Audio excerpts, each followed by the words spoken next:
Festival de las Humanidades de Denia, con tan solo unos meses de vida, ha alcanzado una madurez excepcional. Y prueba de ello es el hecho de que hoy, aquí en Denia, contemos con figuras de primer orden para entablar una conversación acerca de un tema de plena actualidad que, como dice el título de esta mesa redonda, nos concierne a todos. Y un tema, al mismo tiempo, presente a lo largo de toda la historia de la humanidad, la guerra, las mezquinas razones que siempre hay tras ella y las nefastas consecuencias que trae, no solo para sus víctimas directas, lo más lamentable, las de las personas, sino para todo el mundo que de no combatirla acepta la miseria moral a la que nos condena. Y ante este dilema se halla actualmente Europa, mientras aquí, en Denia, queremos hacer una humilde aportación a la reflexión tan necesaria que exige el hecho de que hoy, transcurrido más de un año desde la invasión rusa de Ucrania, esa guerra sigue masacrando inocentes y devastando todo un país y sus ilusiones. Una guerra que nos concierne a todos. Ese es el punto de partida, la necesaria asunción de que, efectivamente, ante las injusticias hay que posicionarse y ante la violación de los derechos humanos no ponerse nunca de perfil. Por eso quiero dar hoy las gracias a los participantes en esta mesa redonda por no ponerse de perfil. Y como alcalde de Denia, quiero dar las gracias a todas las personas, empresas e instituciones que han hecho posible, junto al Ayuntamiento, este Festival de las Humanidades, que quiere plantar cara a esa miseria moral que de ningún modo podemos aceptar como sociedad, como humanidad. Y pensamos seguir en esta lucha. Ya les adelanto que el segundo Festival de las Humanidades tiene las fechas 26, 27 y 28 de octubre del 2023 para celebrarse. Y que también tendrá un nuevo espacio para sus actividades, la Casa de Torrequemada, actualmente en proceso de rehabilitación, para ser una instalación universitaria y también emblema y sede de la Denia Ciudad del Pensamiento y la Creatividad. A continuación, voy a ceder la palabra a Cristina Sellés, vicepresidenta de la Fundación Denia Ciudad Creativa, organizadora del evento, y Adolf Utor, presidente de Balearia, una de las empresas que desde el primer día ha creído y apoyado este festival. Cristina.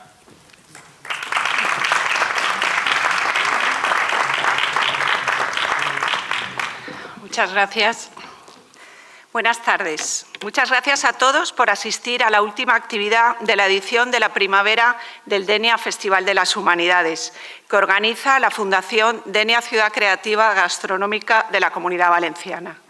Desde la Fundación queremos agradecer especialmente el compromiso y apuesta por el festival por parte de los impulsores, la Generalitat Valenciana, el Ayuntamiento de Denia y la empresa Balearia, que junto al trabajo de los demás patronales empresariales, CEDMA y AEDMA, hemos sido capaces de consolidar un festival creativo, innovador y moderno, que da un salto de calidad a la oferta cultural de Denia. El valor del tejido empresarial se demuestra en este tipo de colaboraciones.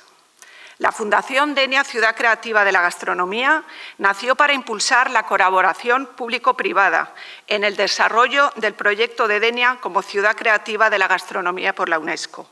Y con ese objetivo vamos consolidando proyectos de ciudad tan importantes como el Denia Festival de las Humanitats y el DNA Festival, que celebraremos los días 30 de septiembre y 1 de octubre de este año. La consolidación de estos dos proyectos, que ahora están coordinados por la Fundación, demuestran el compromiso empresarial para la consolidación de los proyectos de ciudad necesarios para garantizar calidad del destino turístico en Denia. Considero que la consolidación de ambos festivales, complementarios en la creatividad, desarrolla bajo la distinción del proyecto de Ciudad Creativa de la Gastronomía de la UNESCO, han puesto en Denia en el mapa internacional de un destino que trabaja por mejorar y ser un referente en sostenibilidad cultural, universidad, modernidad, como demuestran los dos planes de sostenibilidad turística que han puesto en marcha la ciudad con fondos europeos.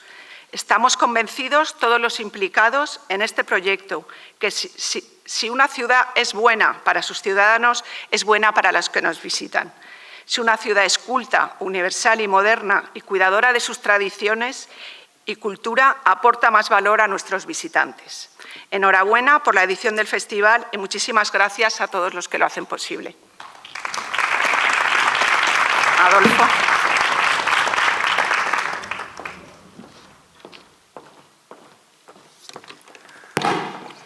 Bona vesprada. Com m'han presentat, soc el president de Baleària.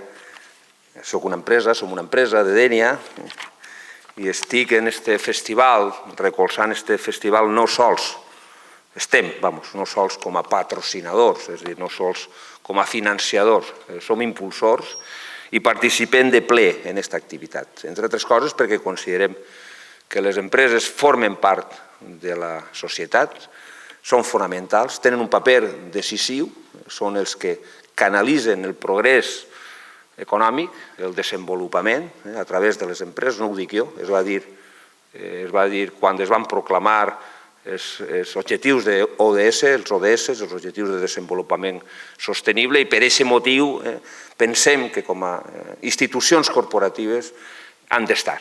El progrés econòmic, el progrés científic, el progrés tecnològic, tots els avanços que avui estem tenint s'han de canalitzar i s'han de convertir en progrés humà. I per a que hi hagi progrés humà fan falta els valors, fa falta la cultura, fa falta la filosofia, fan falta els principis ètics. I les empreses han de tindre-los presents per dos motius, sempre ho diguem. Un motiu és de l'interès. Avui per avui considerem que una empresa que no sigui responsable i ciutadana té poques possibilitats de prosperar. El mercat és molt just, moltes voltes és molt just. Si hi ha de veritat llibertat de mercat i si hi ha de veritat igualtat d'oportunitats i decideix i discrimina, en conseqüència una empresa per interès deu de ser responsable. I ho ha de ser també per convicció. Estem aquí per convicció, estem contents i molt feliços de l'èxit del Festival de les Humanitats. Avui és l'última jornada, anem a parlar sobre un tema molt important, molt transcendent, la guerra d'Ucrània, Ucrània i Rússia, com afecta aquesta guerra a tots com a ciutadans en Europa, com i quin context o quina repercussió té a nivell mundial, i és un tema que ens obliga a reflexionar. No vaig a parlar de les conseqüències que en l'àmbit econòmic han tingut per les empreses o per la meva empresa, en el que comporta, per exemple, el preu del gas natural liquat o el preu del gas i les conseqüències que això ha tingut per als nostres interessos, però és cert que és un tema sobre el que hi ha que reflexionar. Vull reivindicar, de nou, ho ha fet ja Cristina Sellés, que és la nostra presidenta de l'Associació d'Empresaris d'Hostaleria, i també la presidenta de la Fundació Dénia Ciutat Creativa, que també està implicada, com estan totes les empreses de la nostra ciutat i de la nostra comarca, i dir també que no és patrimoni ni de l'acadèmia ni de la universitat el pensament, sinó que les empreses han d'estar implicades, i en aquest cas, com a president de Baleària, vull fer-lo palès i vull compartir-ho amb tots vostès. Espero que el segon festival de les Humanitats sigui un èxit, espero que Dénia i la comarca de la Marina Alta es convertisca de veritat de la mà també de la Maleta de Portbou, de Josep Ramoneda, de tot el seu equip i de totes les persones que estan d'alguna manera participant i propiciant que Dénia se convertisca de veritat en un centre de pensament com ho va ser fa ja 2.000 anys, o fa 1.000 anys, en el segle XI, en temps de la taifa de Dénia, on Dénia era de veritat, i el seu prestigi i el seu reconeixement no passava per el linatge del nostre rei de Mujahid, sinó passava fonamentalment per ser un lloc on es debatia, es pensava, s'estudiava, i que torna a ser, i torna a aquest esplendor del segle XI, quan va ser la taifa de Dénia. Moltes gràcies i que tinguem una reflexió productiva i que ens anem d'aquí tots més savis i més conscients de la necessitat que té la cultura, que té el pensament i que té la filosofia per a la nostra societat. Bon dia.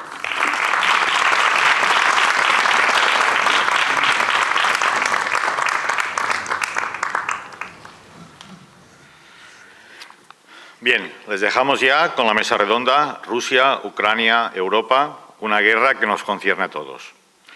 Con la participación de Andrei Kurkov, escritor ucraniano y expresidente del PEN de Ucrania, Pablo García Verdoy, diplomático, embajador español en Alemania en el periodo 2012-2016 y representante permanente de España frente a la Unión Europea entre 2016 y 2021, Pilar Bonet, periodista, analista y corresponsal del País en la Unión de Repúblicas Socialistas Soviéticas, Rusia y el espacio postsoviético entre 1982 y 2016, y Josep Ramoneda, director de la Maleta de Portbou y director académico del Denia Festival de las Humanidades. Muchas gracias y pasamos ya a escucharles.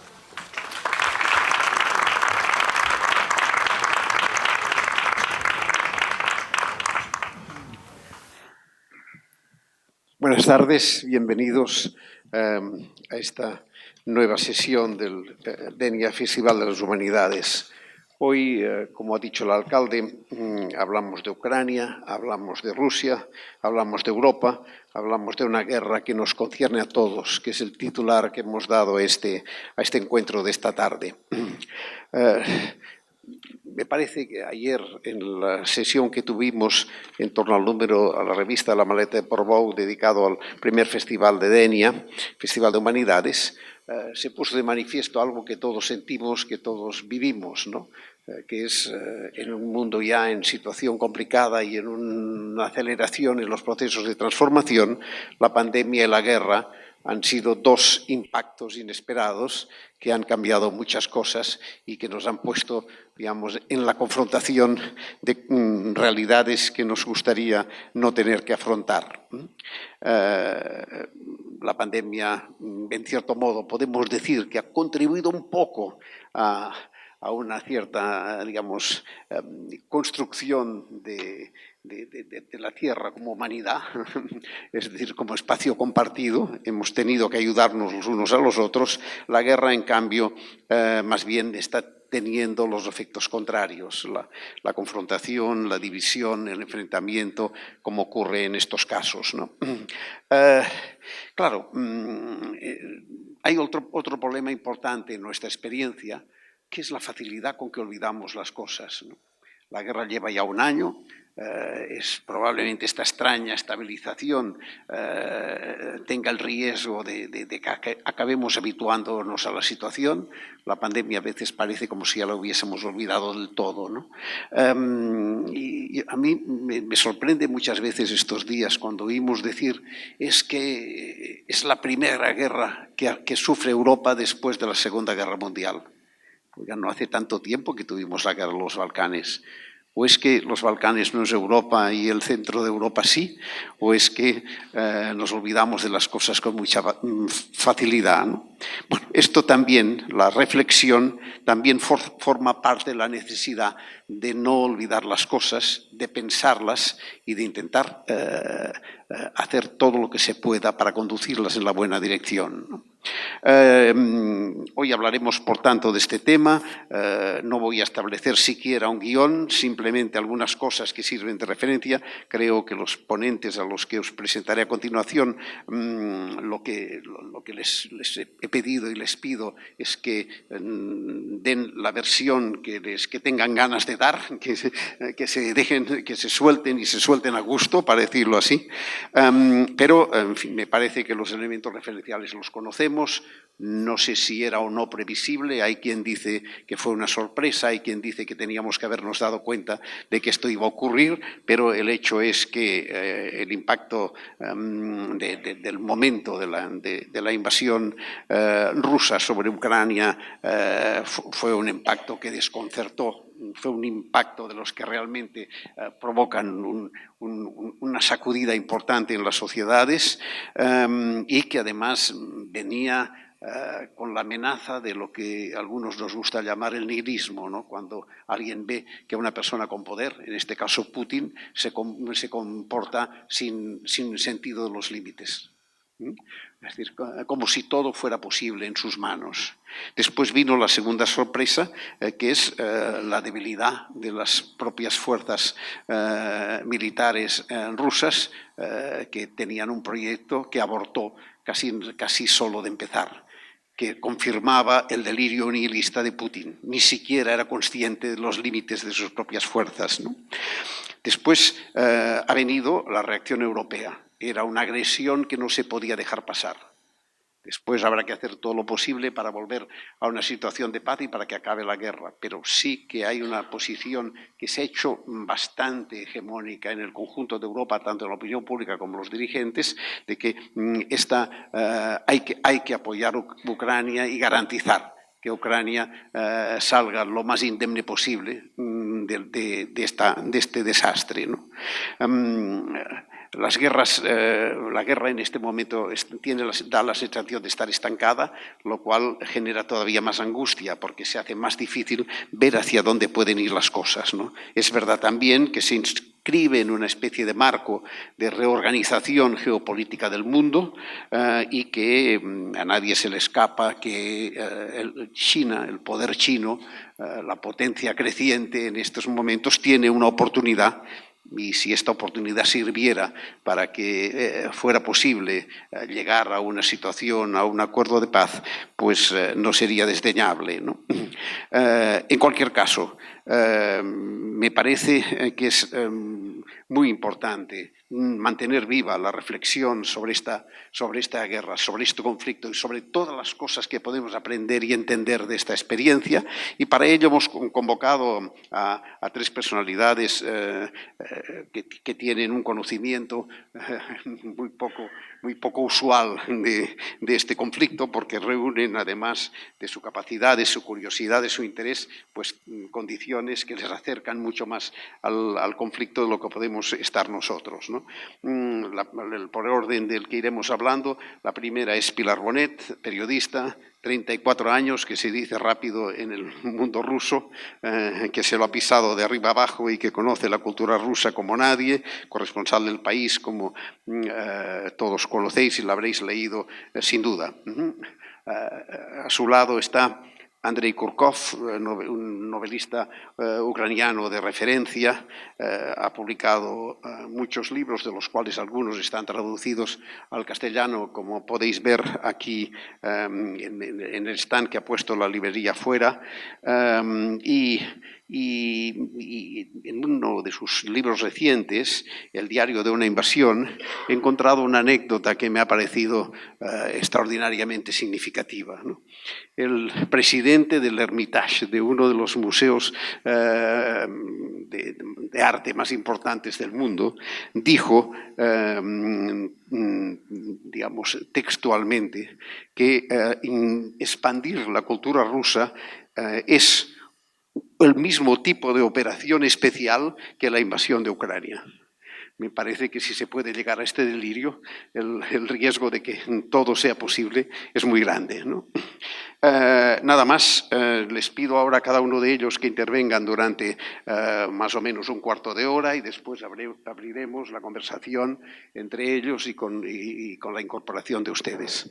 Muchas gracias por estar aquí y muchas gracias, alcalde, por esta eficaz consolidación de lo que me parece que es una ilusión compartida, que es el Festival Dénia, Festival de les Humanitats. Gracias a todos.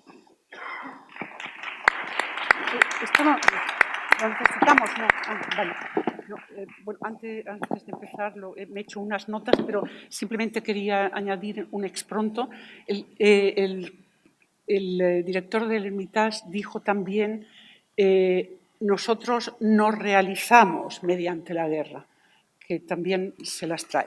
Bueno, la cuestión, o sea que cada uno habla desde su campanario y el mío ha sido estar allí primero en la Unión Soviética y luego en Rusia montones de años. Y si hablamos de la realidad... ¿Sí? Me he olvidado. ¿Qué es Ahora me doy eso? cuenta de que me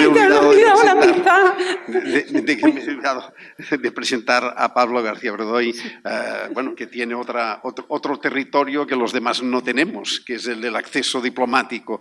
La anécdota del Hermitage me ha hecho perder el mundo de vista. Pablo ha sido embajador en Rumanía, en Alemania y en la Unión Europea, donde ha estado presente hasta hace 4 días, digamos, y por tanto tiene una experiencia de conocimiento grande. Perdona, Pablo. Sí. no, yo también he perdido la perspectiva por el director del Hermitage, ¿no? O sea, que es muy fuerte. No, lo único que quería decir es que me he hecho 4 o 5 puntos y voy a tratar de exponerlos sin leer, porque es muy aburrido si lo leo. El primero es el tiempo que he estado allí y todo lo que ha pasado mientras yo estaba allí, ¿no? Ha habido, desde el punto de vista informativo, una caída de los tabús de la época soviética y una evolución de la sociedad que parecía que iba hacia una mayor apertura. Y en un momento dado esto se quiebra y cambia el sentido de la evolución y empieza a cerrarse todo, ¿no? El que se cerrara todo desde el punto de vista informativo no empezó con Putin, empezó antes, pero con Putin empiezan toda una serie de decisiones estructurales, legislativas, que van cerrando la sociedad y van limitando el espacio de la sociedad civil, ¿no? Legislación que endurece la posibilidad de hacer mítines, la declaración de agentes extranjeros a todos los que expresan posiciones críticas, restricciones para la formación de partidos políticos, un montón de cosas. Se podía haber visto a dónde íbamos a llegar, que íbamos a llegar a esta guerra, la guerra que es nuestro tema hoy. Tal vez sí, tal vez no. Esta es una cuestión que yo creo, yo como periodista y como alguien que ha estado allí, me hago a mí misma porque me pregunto hasta qué punto soy solo testigo o participante de lo que pasa allí. Ahora bien, yo creo que hay un punto de inflexión muy importante, que es la invasión de Crimea, a partir del cual creo que era imposible engañarse sobre la guerra, sobre todo a partir del momento en que entra en juego las rebeliones en la provincia de Donetsk y Lugansk, o sea, en la región del Donbass. Y entonces se ve muy claro, por una serie de factores que se repiten, que hay un plan de revuelta, de revolución contra el gobierno en Kiev, que es sistemático, pero que no se puede llegar a realizar en el 14 porque no hay condiciones para ello. El 14 plantea a los periodistas una cuestión muy importante, que es cómo abordar la propia profesión, ¿no? La forma políticamente correcta de ser periodista en Occidente es por una parte, por otra parte, por una parte, por otra parte. Este dice esto, este dice lo otro. Pero cuando Rusia empieza a mentir descaradamente a la cara, teniendo fuerzas allí y decir que estas no existen y a negar la realidad, pues creo que hay que plantearse el modelo periodístico. El tercer punto es la reacción occidental.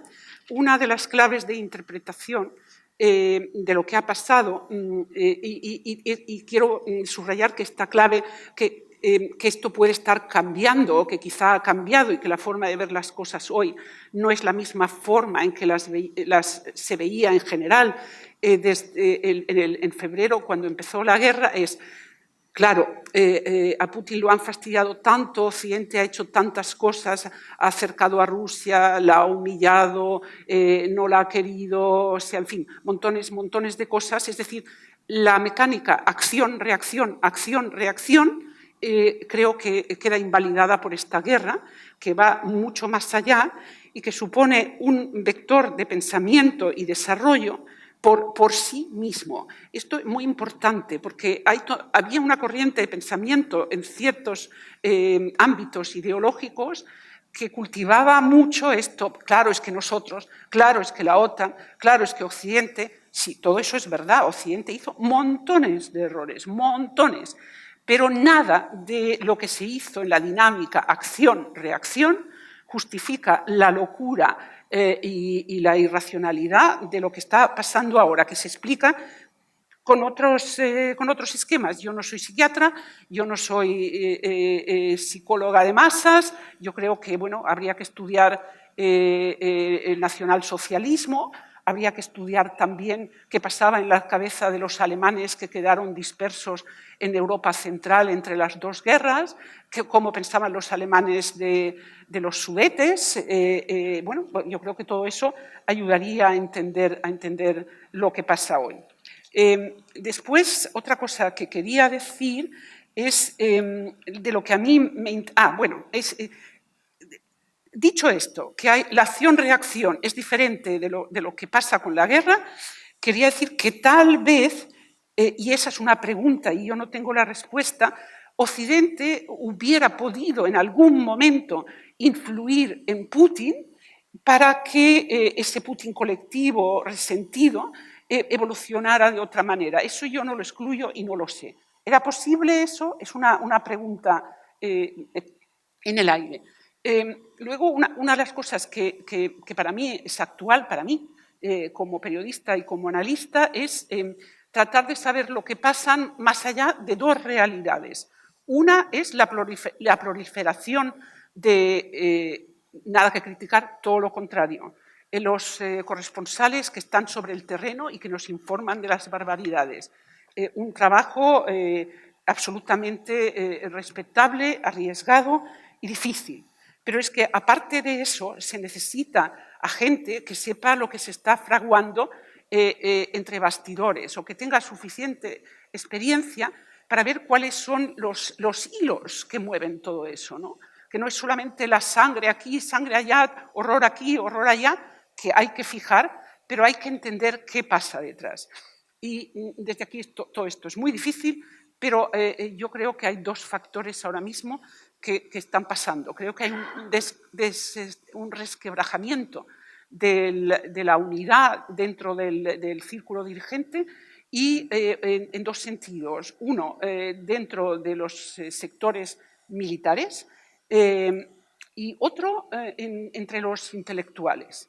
Yo no digo que esto vaya a acabar en ningún derrocamiento ni nada así, pero es muy interesante porque muestra que la misma guerra ha generado un proceso de gente que se va desmarcando y que se desmarca a distintos niveles. No todo el mundo quiere mancharse las manos de sangre hasta el final, ¿no? Y es una cosa que yo estoy tratando de observar como puedo, porque es un poco difícil desde aquí, o sea, pero que a mí me parece importante también para el desarrollo de estos acontecimientos. Y por último, lo último, el tema de la multilateralidad. Cuando una de las argumentaciones rusas para atacar a Occidente y decir que, bueno, porque claro, desde su punto de vista Ucrania no existe, esa es una guerra con Occidente, Occidente que va en contra de Rusia, y ellos no dicen que quieran conquistar el mundo, ¿no? Dicen que lo que quieren es una multilateralidad, un respeto entre diferentes culturas. Entonces, mi pregunta aquí es, ese respeto de las diferentes culturas, en el futuro, ¿va a converger en una nueva idea de derechos humanos que reemplace a las bases de las Naciones Unidas, la Declaración Universal de Derechos Humanos? ¿O se trata de un encapsulamiento rígido y estático de diferentes situaciones y maneras de ver el mundo? Yo es que lo estaba viendo ayer, estaba con el Telegram, viendo la intervención del presidente de la Academia de Ciencias de Chechenia en una reunión con los representantes de la Fundación Euroasiática que dirige Alexander Dugin. Y lo estaba escuchando y vamos, que me perdonen, pero a mí me pareció totalmente banal y hueco lo que decía. Entonces, este multilateralismo es lo que necesitamos para hacer frente a los desafíos modernos. Me temo que no. Bueno, lo dejo aquí.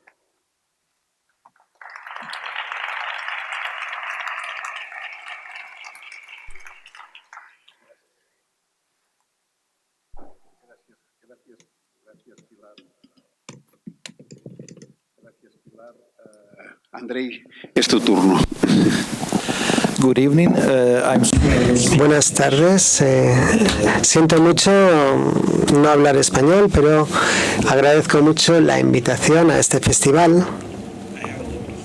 Tengo muchas cosas que decir, pero sé que tengo un tiempo limitado, así que hablaré de cosas que considero más importantes porque España está muy lejos de Ucrania. Todos en el mundo conocen el nombre del país y el nombre de su presidente. Todos apoyan a Ucrania, casi todos, y España también está aceptando muchos refugiados. Tenemos 8 millones de refugiados de Ucrania, especialmente mujeres y niños, pero no muchas personas de Europa conocen la historia de las relaciones entre Rusia y Ucrania, y no muchas personas saben cuál es la diferencia entre los rusos y los ucranianos, porque Putin hace 5 años hizo la anexión de Crimea y empezó una guerra allí. Los rusos y los ucranianos son hermanos. Eso es lo que decía. Luego cambió la afirmación y dijo que los ucranianos y los rusos son un solo pueblo. Y durante la guerra, al principio de la guerra, después de ser derrotado cerca de Kiev, empezó a decir que los ucranianos no existen y que Ucrania es un estado falso que fue inventado por Lenin. Y eso fue un gran error. En ese sentido, él canceló Ucrania. Ucrania, a cambio, canceló solamente la cultura rusa, pero todavía puedes comprar los libros de Dostoyevsky en las librerías. ¿Qué deberíamos saber? ¿De qué deberíamos saber más? Sobre la narrativa de Putin. Hace 10 años, Iván el Terrible era su zar favorito, y es fácil entender por qué. Probablemente para ustedes también es fácil de entender, pero recientemente, por influencia de COVID y esconderse del COVID, cambió el gusto. Pero luego pareció que Pedro el Grande fue el mejor zar ruso. ¿Por qué Pedro el Grande? Porque Pedro el Grande era pro-europeo, le estaba intentando establecer relaciones con Polonia y bueno, copiaba los diseños de los barcos de Ámsterdam y hacía astilleros a imagen de los de Holanda, etcétera.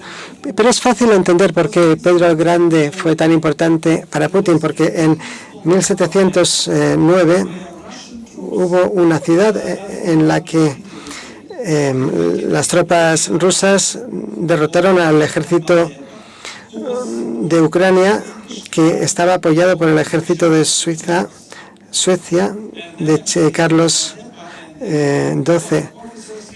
Los oficiales cosacos tuvieron que huir a Moldova. Eso fue en 1709. Y en 1720 Pedro el Grande firmó la primera ley que prohibía la publicación de libros religiosos en el idioma ucraniano. Tenemos ahora una guerra en 3 niveles con Rusia.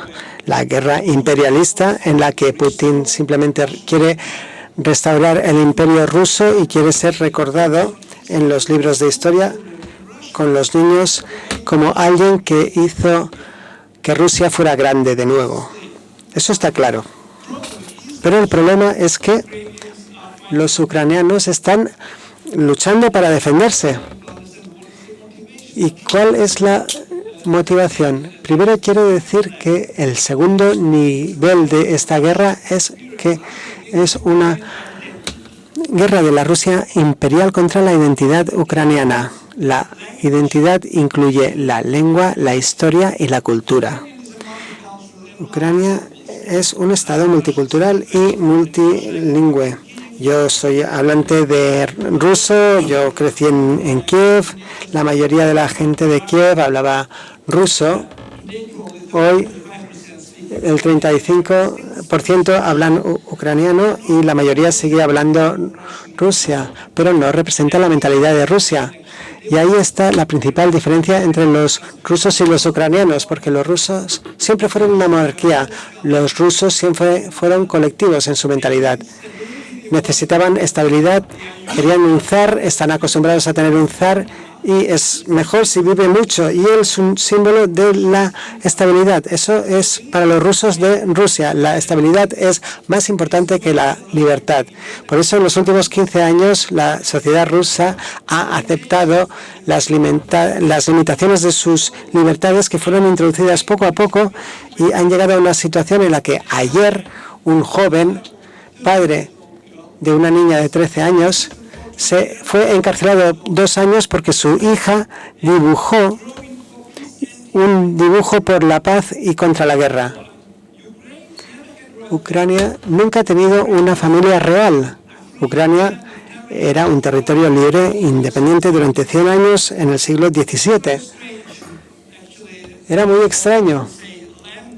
Era una tierra muy extraña porque, puedes decir, ¿era un estado de verdad o no lo era? Bueno, tenía un ejército. No tenía unas fronteras fijas porque todas las fronteras eran en líneas de guerra. Estaban luchando contra los polacos en el oeste, contra los turcos en el sur, contra los rusos en el este.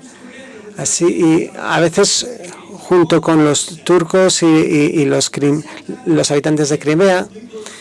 Al mismo tiempo, Ucrania tenía un sistema legal, tenía tribunales, jueces, servicios diplomáticos y en los archivos de Estambul tienes correspondencia entre dirigentes ucranianos y sultanes turcos.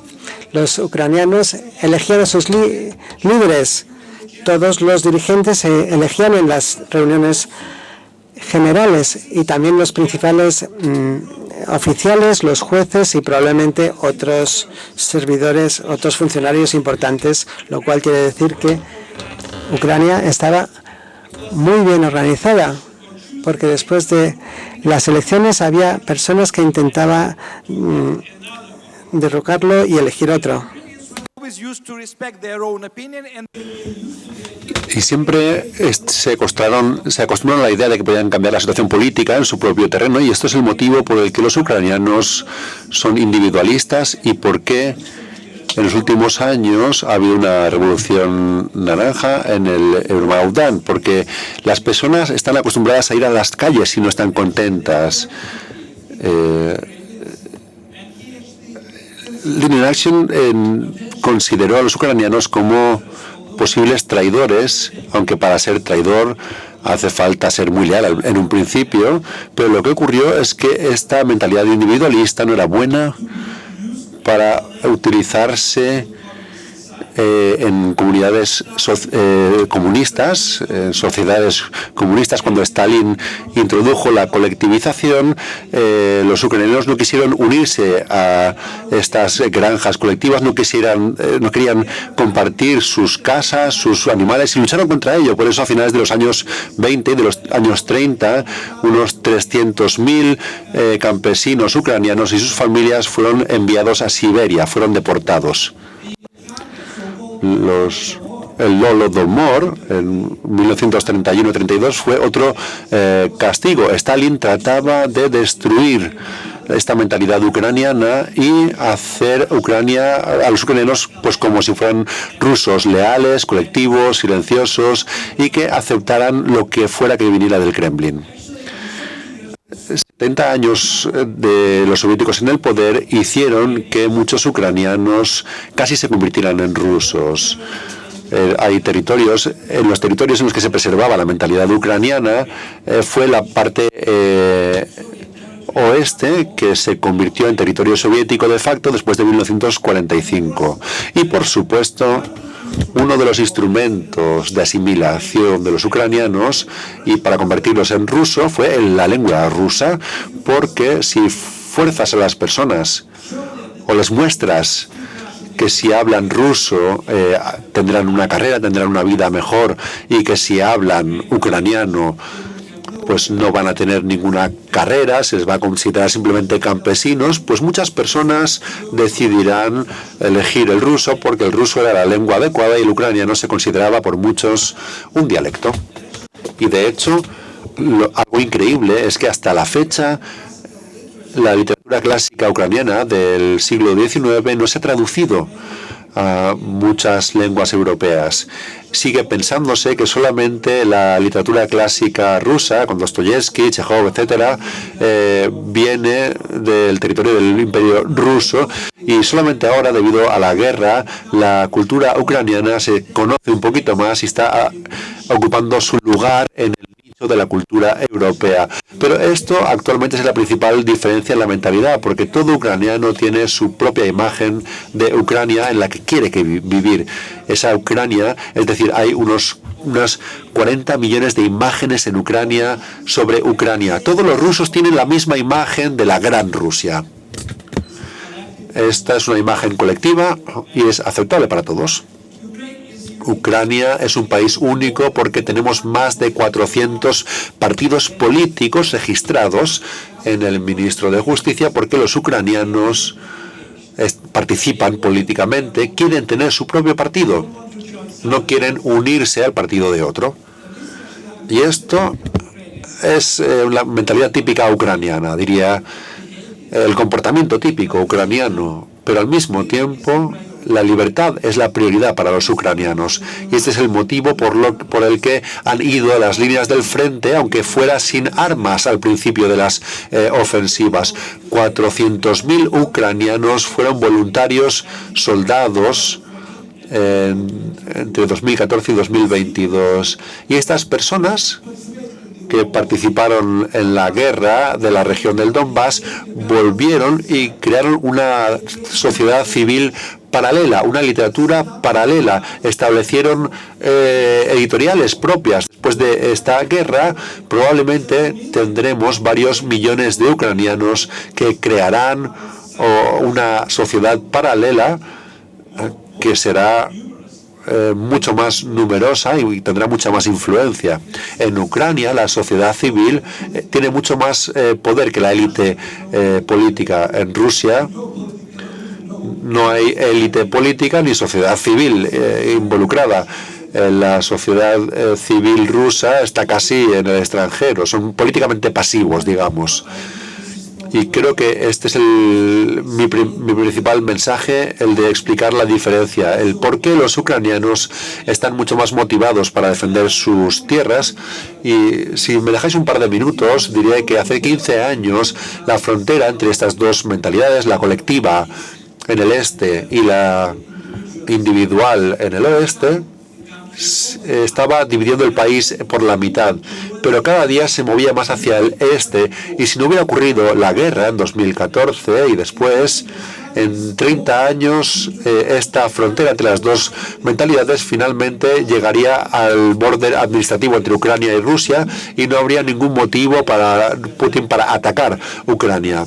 Pero de algún modo pensó que los rusoparlantes de Ucrania pensó que eran automáticamente prorrusos, pero no lo son, porque aquellos que hablan el ruso, el húngaro, el rumano, siguen teniendo la mentalidad individualista ucraniana. No quieren que el Estado o cualquier poder extranjero tenga influencia o gobierne sus vidas.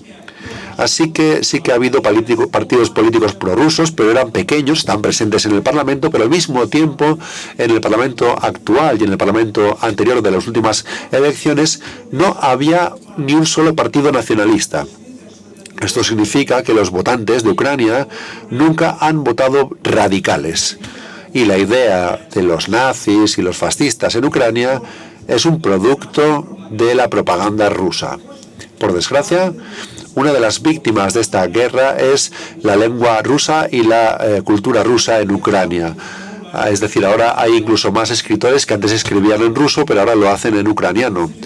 Tenemos una situación en la que las librerías no quieren vender libros en ruso, aunque se hayan publicado en Ucrania y se hayan escrito en Ucrania. Y esto significa que en 10-20 años un 20-25%, habrá un 20-25% de rusoparlantes en Ucrania, más o menos, porque la mayoría pasiva, la mayoría de los que viven en las regiones rusoparlantes y que han sido las principales víctimas de esta guerra, porque hay que mencionar que decenas de miles de habitantes de Mariupol eran rusoparlantes y han sido asesinados por la artillería rusa, por los misiles rusos, igual que en Artiva, Rusin y en muchos otros lugares. Así que mi mensaje es el único de que hay que interesarse en la cultura y en la historia ucraniana. Hay libros maravillosos de Timothy Snyder, un historiador americano, un libro que se llama Bloodlands, Tierras Sangrientas, otro libro de Philip Sands. Conozco el título en francés, en inglés es East West Street, la calle este-oeste, y hay otros libros muy interesantes para leer, porque probablemente este es el mejor momento para conocer la historia de la Europa del Este. Y lo último es que Ucrania en el siglo XIII era parte del reinado lituano, y este reino lituano era el mayor estado europeo en aquel momento. Y desde entonces Europa es parte de Europa y seguirá siendo parte de Europa después de la guerra, y seguirá siendo miembro de la Unión, será miembro de la Unión Europea. Gracias.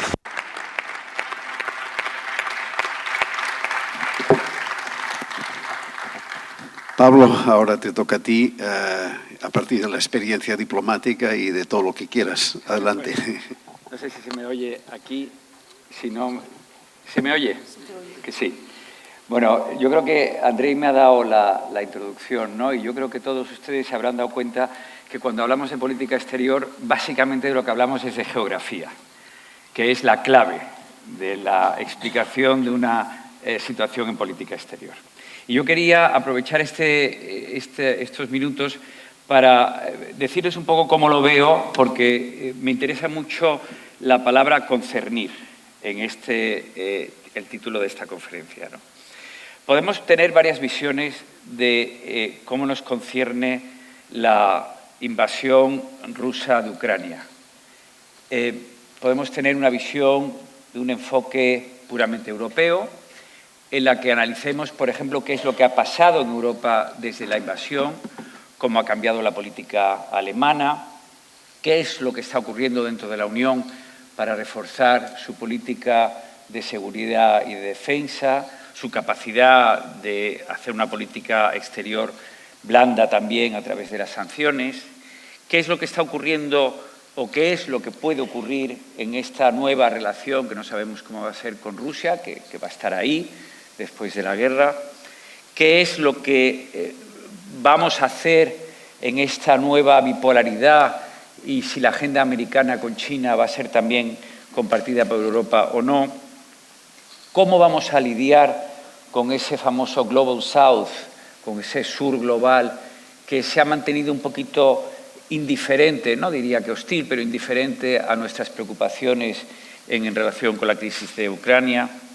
¿Qué vamos a hacer con esa tercera Europa de la que hablaba Gremek, el antiguo ministro polaco, que él decía entonces, los que ahora conforman la Asociación Oriental, que no iban a ser miembros de la Unión Europea, pero que no podían caer bajo el espacio soviético? Es decir, todo eso son cuestiones que interpelan a nuestro club, al club de la Unión Europea. Pero también hay una perspectiva y un enfoque global, un enfoque general, que es básicamente el nuevo papel y la nueva gestión de la gobernanza global en este nuevo mundo bipolar, con Estados Unidos por un lado, con China por otro. Pilar lo ha mencionado antes y me ha parecido muy interesante lo que ha dicho. ¿Va a valer nuestro sistema de gestión post-Segunda Guerra Mundial onusiano en este nuevo marco internacional? Un miembro del Consejo de Seguridad, ahora, por ejemplo, Rusia va a presidir el Consejo de Seguridad y la prensa anglosajona comentaba, ¿podrá ir Putin a representar a Naciones Unidas como presidente del Consejo de Seguridad cuando está acusado de crímenes de guerra? Es decir, estamos hablando de un nuevo escenario radicalmente distinto que también nos concierne. Otras cuestiones como qué va a pasar con nuestro sistema tan cuidadosamente analizado y perseguido por las potencias nucleares de no proliferación. ¿Vamos a seguir manteniendo esta tensión para que no proliferen el armamento nuclear en otros países? ¿Quién va a ser el gendarme de esta no proliferación en el futuro? Es decir, el enfoque global también nos afecta a nosotros. Pero me quería centrar un poco en algo que me choca, porque es algo que nos sucede con frecuencia a los españoles, que solemos querer siempre hablar más de los universales que de lo concreto, ¿no? Tenemos una tendencia siempre y es algo que nos aproxima a nuestra tradición mística y religiosa, a ver los problemas como problemas éticos, que lo son sin duda ninguna, y no tendemos a hablar demasiado de los problemas prácticos, de las consecuencias reales para nuestro país. Y España está muy concernida con este nuevo cambio de equilibrios. Ya no tanto, o ya no solo como socio europeo, ya no solo como miembro de la sociedad internacional, sino como un país que está situado, y aquí vuelvo a Andrei, en la geografía en la que está. Y voy a empezar con algo que tiene mucho que ver con nuestra Casa Común Europea. Un tema que hemos hablado, y yo he hecho algunas intervenciones en este sentido, es qué va a pasar con la economía europea cuando nuestra locomotora se ha quedado sin gasolina. Porque es literalmente lo que está pasando. Nuestra locomotora alemana resulta que ya no tiene ese magnífico arreglo que ha mantenido durante tantos años y que justifica, por cierto, esa política que ahora con razón criticamos en relación con Rusia, que es una energía barata y una relación con China privilegiada. Esos dos elementos están puestos en cuestión. El primero claramente, el segundo veremos. Y eso, que parece que solo podría afectar a Alemania o solo debería afectar a Alemania, no es verdad. Afecta a toda la Unión Europea, afecta a nuestro mercado interior, porque no nos olvidemos que si Europa es un actor global, es en gran medida porque está Alemania dentro de la Unión Europea, que es la que nos da masa crítica en términos de Producto Interior Bruto y de población. Luego, una vez visto esto, es decir, qué es lo que va a pasar Europa con este nuevo arreglo en el que los socios privilegiados de nuestro socio privilegiado desaparecen, ¿cómo nos quedamos nosotros en un contexto geopolítico? Y aquí yo me he atrevido a escribir algo sobre esto porque me preocupa la visión geopolítica no compartida. Y me explico. Sin duda ninguna, España está haciendo lo que tiene que hacer. Primero porque es lo que quieren los ciudadanos, pero también porque es un deber, ya no solo ético, sino un deber de mantener la legalidad internacional, que es uno de los tesoros de la civilización contemporánea. Un tesoro del que vivimos, que nos garantiza nuestra paz y estabilidad. Por eso no es un acto únicamente de generosidad el que contribuyamos activamente a que Ucrania supere esta crisis e intente enfrentarse con todos los medios posibles al agresor ruso. Es que también es un interés propio que necesitamos mantener la legalidad internacional porque a nosotros también nos protege. Pero ¿qué va a ocurrir con nuestra conciencia geopolítica? Y aquí hay una reflexión que es la sureste. Es decir, estamos hablando de que, sin duda ninguna, la amenaza de seguridad prioritaria ahora mismo, como no cabe y no puede ser de otra forma, es rusa. Pero nosotros también tenemos un continente debajo muy complicado. Y África no es un continente fácil, ni pacífico, ni desarrollado, ni con una evolución predecible.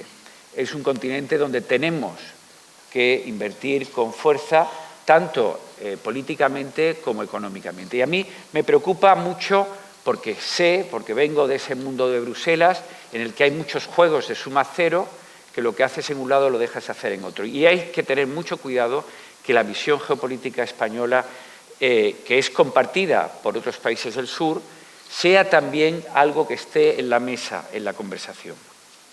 Y, para terminar, ¿cómo vamos a abordar un deseo que Andrei ha expresado con mucha claridad y que yo creo que es muy legítimo, que es la integración en el futuro de Ucrania en la familia europea? ¿Cómo lo vamos a abordar con unas instituciones que ya tienen las costuras rotas?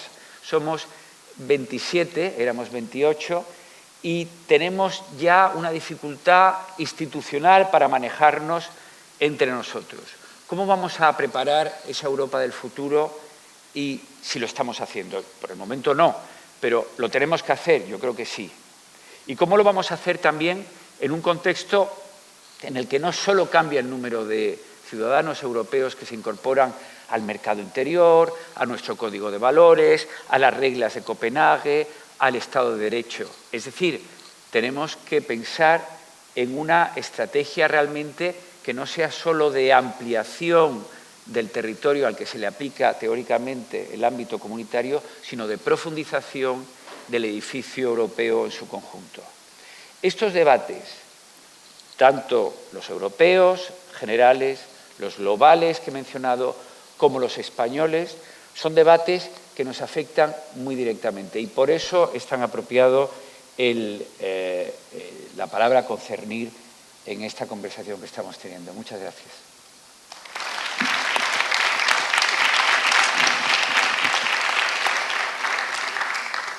No sé si alguno de vosotros quiere hacer alguna intervención en relación con lo que ha dicho alguno de los otros dos. Si no, yo sí que os pondría... Una pequeña precisión sobre lo que ha dicho Andrei, pero solamente en desarrollo, que es muy importante limpiar el mundo cultural ucraniano de la visión rusa. Esto porque la versión rusa ha condicionado la forma en que la cultura ucraniana ha sido percibida aquí. Esto, uno.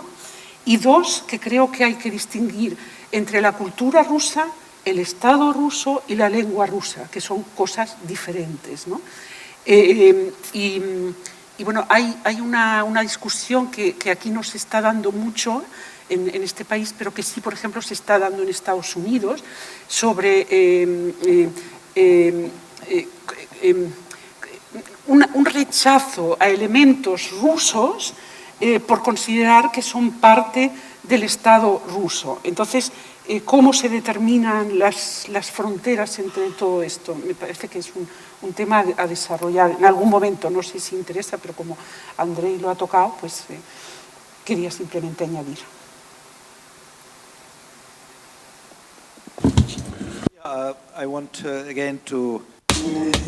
Quiero citar a Putin, que dijo que Rusia termina allí donde la gente no habla ruso. Así que para el Kremlin, cualquier territorio donde se hable ruso es territorio ruso.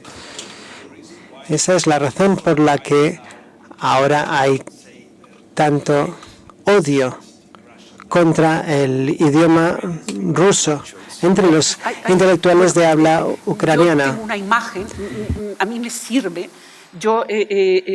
para superar este debate de cara a mí misma, y no pretendo imponerlo a nadie. Considero que la cultura rusa es como la hija de unos padres que tienen que perder la custodia de esa cultura. Porque no saben custodiarla y porque la van a estropear, la van a matar. Entonces hay que quitarle a Rusia la custodia de la cultura rusa y independizarla. Y esto se hubiera tenido que hacer mucho antes, en cierto modo, porque los dirigentes ucranianos hubieran tenido que aceptar que Gogol, que Bulgakov eran escritores ucranianos en lengua rusa, porque es imposible, por ejemplo, entender a Gogol sin tener en cuenta el sustrato ucraniano. Es decir, quitarle a Rusia la custodia de la cultura rusa para salvar la cultura rusa de los rusos. Punto.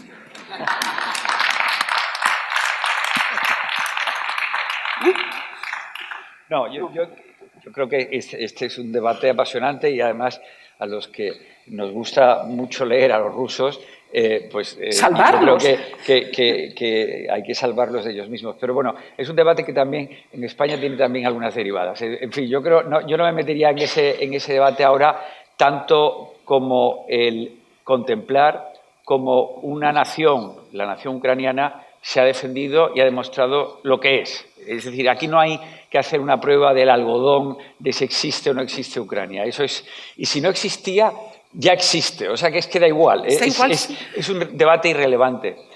Para mí el debate más interesante es el europeo. Y ahí Andrei ha dado una clave. Yo he ido mucho a Kiev en épocas anteriores, hemos hablado de eso en el almuerzo.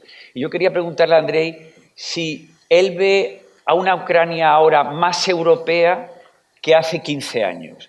y si de alguna forma eso que has comentado antes te parece que es una evolución ya capilar, es decir, que viene de abajo arriba, ya no solo de las élites, sino que el pueblo ucraniano realmente se vincula de una forma mucho más intensa todavía a la cultura europea a la que pertenece. Antes de la guerra, Ucrania era un país muy tolerante y espero que vuelva a ser un país tolerante. Ucrania está poblada por más de 26 minorías. En el oeste de Ucrania, en la región Transcarpacia, que adoro y me desplazaron ahí durante varios meses, la gente habla 4 o 5 idiomas en la calle y las personas normales, no intelectuales, utilizan 3 o 4 idiomas. Hablamos de Bukovina. Esto sigue siendo un lugar en el que muchos grupos étnicos viven juntos y se hablan muchos idiomas distintos. En ese sentido, para mí, Europa, ser europeo es ser miembro de un coro con tu propia voz, porque la cultura es la voz de las personas. La cultura de Ucrania es un coro. Tenemos 350.000 húngaros en Ucrania. Tenemos escritores que hablan de Carpatio, que escriben en lengua húngara. Tenemos una minoría turca en la región de Odessa y tenemos un escritor que escribe en gagauz. Creo que si comparamos lo que pasaba hace 15 años con la situación actual, hace 15 años el país estaba gobernado por oligarcas, por muchos políticos prorrusos. Desde entonces, la corrupción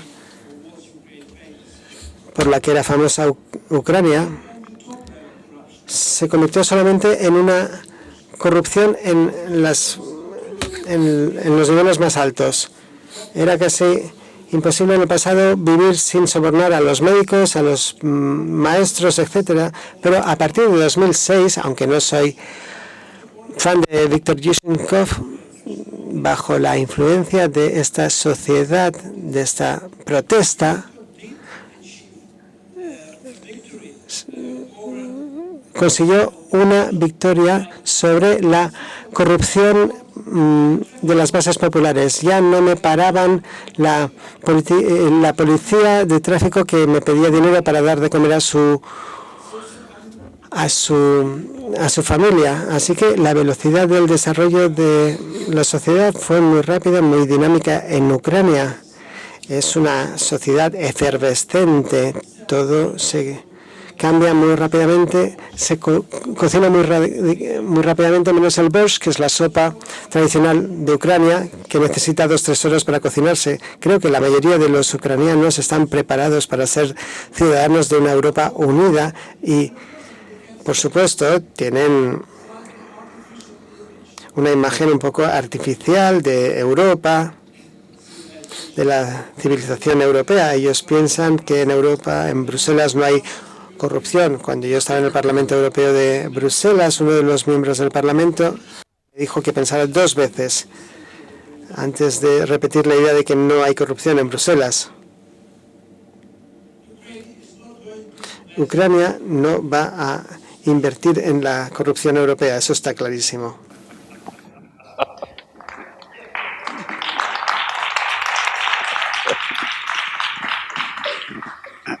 A mí me interesó muchísimo el centro de la reflexión de Andrei, la nación colectivista y la nación individualista, podríamos decirlo así, ¿no? Que nos permitía además entender que hay formas distintas de vivir culturalmente un espacio compartido, lo que tradicionalmente llamamos nación.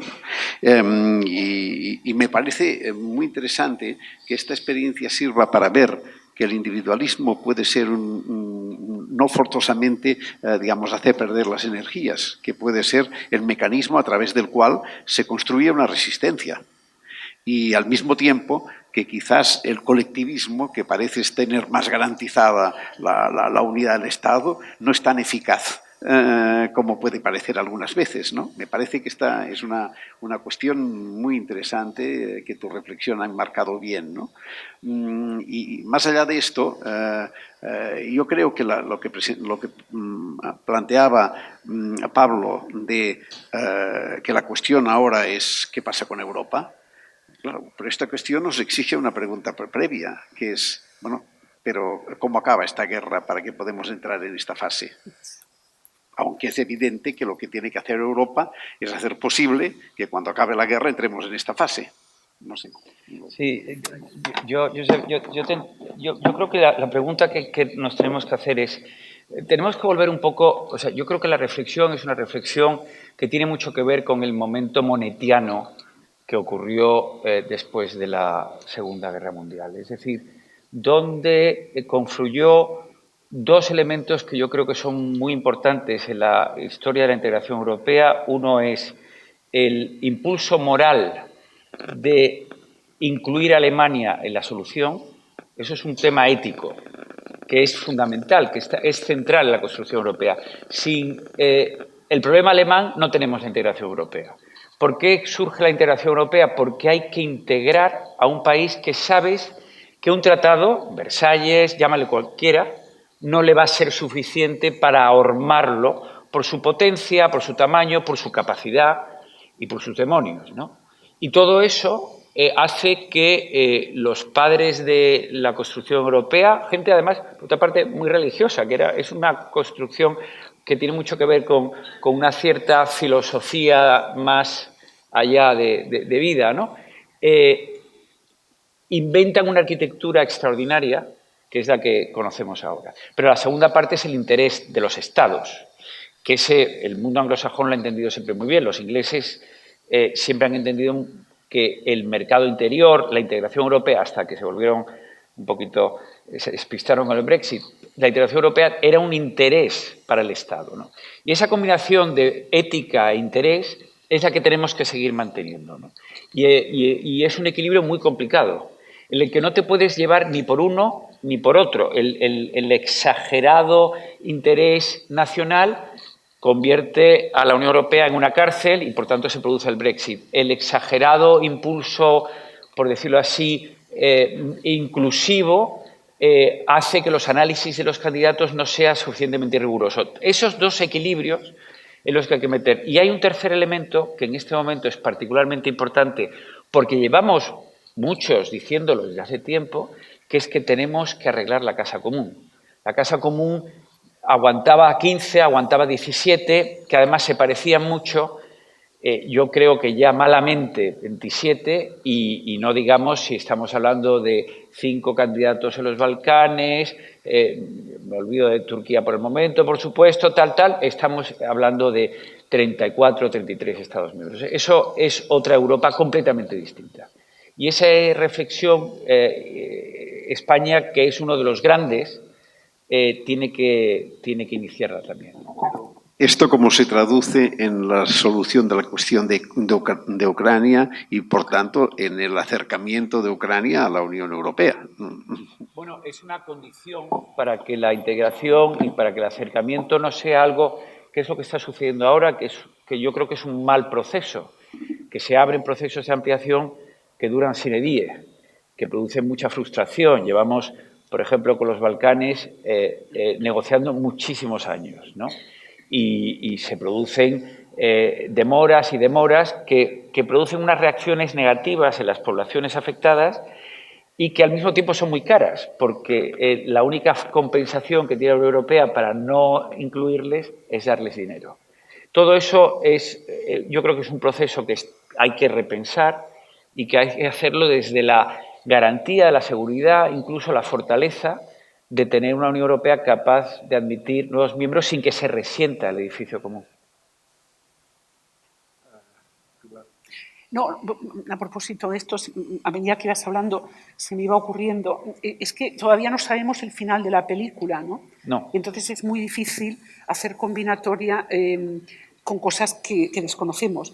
Pero si aplicamos tu analogía sobre Alemania, el tema sería qué hacer con Rusia después de esto, ¿no? Y yo creo que aquí los distintos países europeos y Occidente en general está dividido. O sea, hay algunos que quisieran no ver a Rusia nunca jamás, que desaparezca, y otros que piensan que hay que integrarla de alguna manera. Si a eso le cruzas el tema nuclear, que también es decisivo para todo eso, porque hay gente que piensa que pasaría, que sería un reino de taifas con trozos de piezas nucleares, que vete a saber qué. O sea, y no creo que todo el mundo esté por la labor de integrar a Rusia. Y por otra parte, ¿qué es Rusia? Y hay un debate, bueno, el otro día hay un tipo que a mí me gusta mucho, que es Vladimir Pastujov, que es un abogado, pero bueno, un historiador que vive en Londres, pero que tiene una visión, sabe analizar muy bien las cosas. Y el otro día decía una cosa que me hizo pensar. Decía, habrá que ir buscando fuerzas positivas que vayan integrando a Rusia en torno a un modelo ruso, pero alejándola de esta cristalización fanática y criminal, ¿no?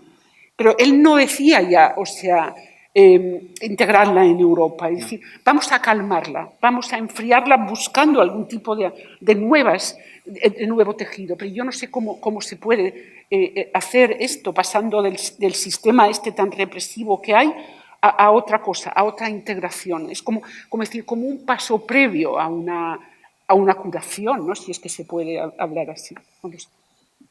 Sí, yo me refería más a Ucrania que a Rusia en el sí, sentido pero bueno, de haciendo transfer de Sí, por eso, pero sí, estoy contigo. No podemos cambiar Rusia y Europa no puede cambiar a Rusia. Solo Rusia puede cambiar a Rusia. Y el futuro próximo no es muy optimista, porque incluso aunque se fuera Putin, habría continuación de la lucha en el Kremlin que sigue teniendo lugar entre generales de los servicios secretos, de distintos servicios secretos y generales del ejército, y la única fuerza positiva son los oligarcas que sufren porque no pueden volver a sus yates en Niza o no pueden volver a Londres. Por eso están muriendo, cayéndose de ventanas, incluso en España, estos oligarcas rusos. Creo que la sociedad rusa está lista para votar solamente a líderes del estilo de Putin. Puede que haya un Putin 2, Putin 3, o puede que después haya un Khrushchev número 2, pero solamente si los rusos que no están contentos con Putin no se van, porque cuando los rusos se van del país aumentan el porcentaje de aquellos que o bien son conformistas o que apoyan las políticas de Putin en Ucrania. Y quiero hablar de la cuestión de la Rusia colectiva y el individualismo. La Rusia colectiva es amiga ahora de la China y la Corea del Norte y la Venezuela colectiva. Ucrania está apoyada por países que tienen mentalidades individualistas, porque los individuos de las sociedades de España, Francia, etcétera, están ayudando a Ucrania, están recibiendo a refugiados, dando ayuda humanitaria, etcétera, etcétera. Esto no es una lucha del colectivismo contra el individualismo, sino también es una cuestión de valores, porque los países colectivistas tienen valores distintos. La lealtad, la estabilidad de los estados, el control total, es algo que atrae a algunos países, a algunas naciones. Tenemos una situación extraña en Irán, porque Irán es un país de individualistas suprimidos por unos ayatolás fundamentalistas. Y creo que esto va a estallar y esto va a cambiar en el futuro, porque era una sociedad distinta hace 40 años, hace 40 o 50 años. Yo creo que es muy importante lo que dices, Andrei, sobre valores, pero yo quería también ampliar un poco el scope de los valores, ¿no? Por ejemplo, hay una cosa que es un mensaje que ha pasado a Europa recientemente, que no todos los europeos lo hemos pasado, que es el tema de los refugiados, ¿no? El tema de los refugiados, que es magnífico, ¿no? La acogida, yo creo que entusiasta, aquí en España en particular, enormemente generosa y enormemente sentida de los refugiados ucranianos que han venido huyendo de la guerra. Pero tengo que decir que cuando ocurrió en el 2015 lo mismo en Siria, no fue lo mismo en otros países que ahora nos reclaman que cojamos refugiados. O sea, había un tema de valores que era un tema permanente, que es un tema no solo de derecho internacional, por cierto, de obligación, que no hemos podido resolver en el caso de, por ejemplo, de la guerra de Siria, ¿no? Y hemos resuelto muy fácilmente con el tema de la guerra de Ucrania. Con lo cual, siendo valores los dos, el tratamiento ha sido distinto en algunos países de la Unión Europea, ¿no? Y eso es una cosa que yo creo que hay que decirla, porque es un hecho objetivo, ¿no? Es un hecho objetivo que debemos todos, los socios de la Unión, reflexionar sobre cuando la situación es la que te afecta a ti, es un tema muy importante y es de valores. Cuando no te afecta a ti ya es una cuestión distinta. Y eso, viniendo de un país periférico como es España, muy del sur y muy del oeste, yo creo que no hay que olvidarlo. No hay que olvidarlo para que no nos olvidemos de los valores que a veces no defendemos cuando las circunstancias son distintas. Y en eso yo estoy muy orgulloso de ser español porque creo que hemos sido muy coherentes en uno y en otro caso.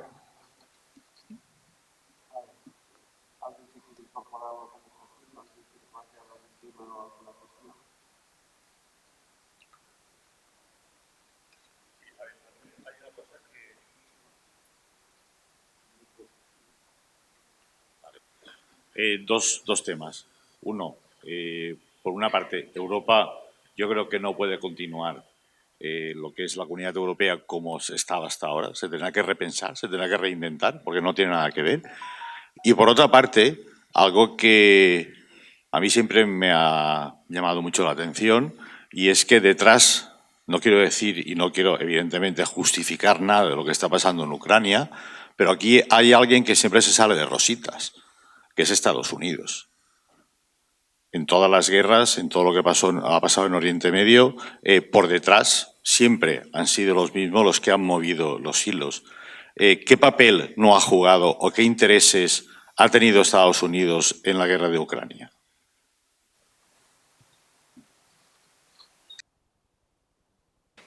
Te toca a ti. Bueno, creo que sin la ayuda americana, Ucrania no habría podido luchar para defenderse. Así que yo he venido aquí desde los Estados Unidos, doy clases en la Universidad de Stanford y he hablado con muchos estadounidenses.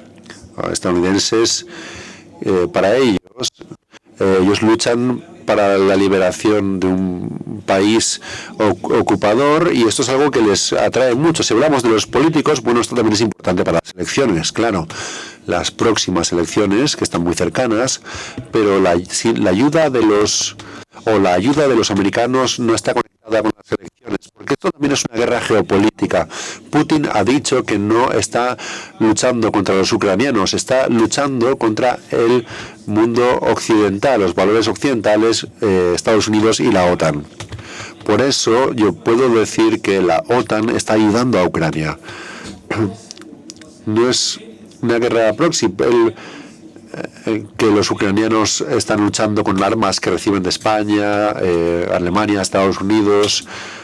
Pero no hay ninguna ideología estadounidense detrás de esta guerra. Es una guerra para liberar a un país de sus invasores, una guerra para preservar los valores que son tradicionales para los ucranianos y también para Europa y para los Estados Unidos. No creo que los americanos nos digan que, bueno, nos vayan a decir, bueno, os ayudamos, os liberamos y ahora nos debéis vuestras empresas, vuestros recursos minerales, vuestra agua, vuestra agricultura, etcétera. El alcalde, yo creo que tiene también otra lógica que yo creo que se refiere también al pasado y a situaciones distintas, ¿no? Y yo creo que es muy importante entender que Occidente, si entendemos que existe ese concepto de Occidente, ha cometido también errores en otros momentos de su historia. Lo que pasa es que en política exterior, que es una política muy volátil, nunca estás escogiendo una opción óptima, siempre estás escogiendo la opción menos mala, ¿no? Y esto es una realidad, ¿no? Entonces, el problema de aplicar criterios muy kantianos, ¿no?, a la política exterior es que no funcionan al final, porque el mundo no es kantiano, el mundo es imperfecto y está lleno de errores, ¿no? Y al final, yo la única, si sé por dónde vas, que entiendo el comentario, el único comentario que haría adicional es hacemos lo que tenemos que hacer en este momento, en esta situación. Y yo creo que es el encapsulamiento en esta situación es moralmente y prácticamente, desde un punto de vista práctico, lo mejor para nuestros ciudadanos, ¿no? Bueno, un poco seguir en tu línea, ¿no? O sea que el cometer errores no justifica seguir cometiéndolos, ¿no? O sea, y que cada uno de ellos es individual y que no hay que hacer transposiciones mecánicas, porque si los errores de Occidente y los errores de Estados Unidos hay a montones, eso es cierto, ¿no? Por eso yo insistía en lo de la cadena acción-reacción y lo que está pasando ahora en la guerra, que me parece que es algo más complejo, ¿no? O sea, muchísimo más complejo, y que no hay que tener actitudes mecánicas que vienen de otras situaciones históricas y de otros conflictos mal gestionados también.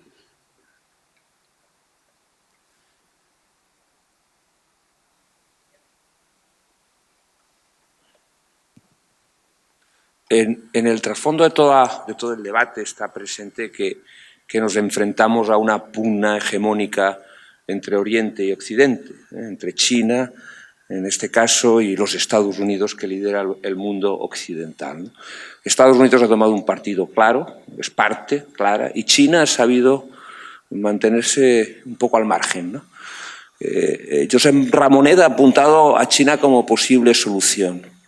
China puede ser la solución, China nos puede dar la llave de la solución. Le pregunto al escritor, ¿qué confianza tiene en China como solución? Porque de otra forma vemos que nos enfrentamos a un conflicto que a muchas partes, también interesadas, les interesa que se prolongue, ¿eh? No podemos olvidar, está presente, a la industria armamentística, a la situación de Europa, a la debilidad de Europa en estos momentos en el mundo.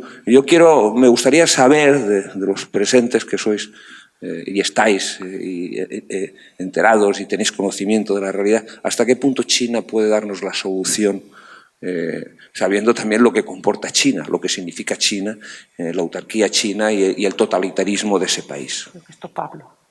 Bueno, en primer lugar, sí que hay una competición de pacificadores, digamos. Puedo nombrar a los líderes. Erdogan, por ejemplo, no solamente Xi Jinping, Macron también quiere ser un pacificador y está tratando de hablar con Putin por teléfono. Y el presidente de Brasil, que también quiere adquirir reputación política.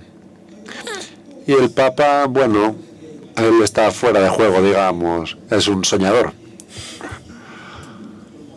No quiero hablar de él.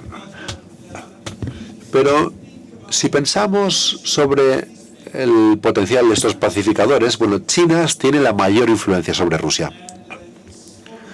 Y es obvio que ellos pueden lograr más que Erdogan, quien juega su propio juego antes de las elecciones turcas, y por supuesto mucho más que Macron o que Lula. ¿Lula es su nombre?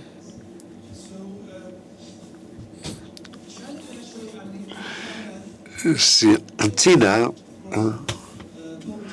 los políticos chinos son muy inteligentes, son muy listos y saben jugar juegos a largo plazo. No sé si sabéis que antes de Xi Jinping visitar Moscú, China publicó un nuevo mapa de Eurasia y marcó algunas ciudades rusas como Vladivostok con nombres chinos, no con nombres rusos. Y después de esto se va a visitar a Putin.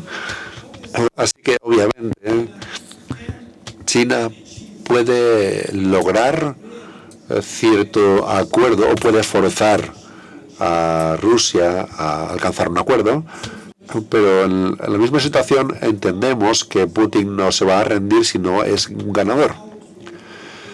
Entonces, ¿cómo crear una situación en la que no vaya a ganar nada, pero no acabe siendo el perdedor?